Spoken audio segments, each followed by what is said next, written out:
Não, quando a gente fala de biomassa, então, é impressionante o que a gente vê hoje no mercado de milho, né? Como o etanol de milho cresce a passos largos, é impressionante a quantidade de usinas que estão sendo construídas simultaneamente, e são usinas que são praticamente cidades, né? Tem usinas dessas com mais de 2.000 empregos, que acabam fomentando toda uma movimentação local com praticamente uma construção de uma outra cidade no entorno. E lembrando que o subproduto do etanol de milho é um alimento de um potencial enorme para a alimentação de bovinos. Ou seja, à medida que a gente cresce a nossa produção de milho para abastecer a indústria de etanol, lembrando que o nosso etanol é base de cana-de-açúcar, ao contrário do etanol americano, que a base é milho, a gente fortalece ainda mais a nossa capacidade de nutrição do nosso rebanho bovino.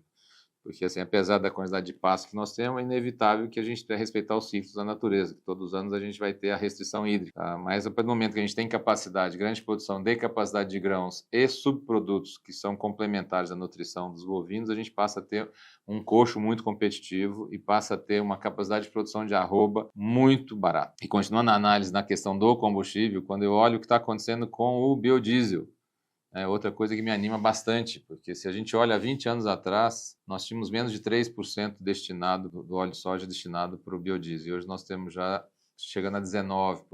Então, ou seja, uma relação de 6 por 1 aí em 20 anos, em 2 décadas. Ou seja, quanto mais se precisar produzir biodiesel à base de óleo de soja, quanto mais se precisar se produzir etanol à base de milho, mais hectares de lavouras de grão vão precisar ser plantados. Quanto mais hectares foram demandados, lembrando que a pressão contra o desmatamento não vai reverter, e eu não me preocupo com nada disso, porque nós temos um volume de reserva garantida no Brasil, ou seja, nós temos um volume de área preservada que, desculpa, o mundo deveria ficar calado com relação a esse assunto, em relação ao Brasil.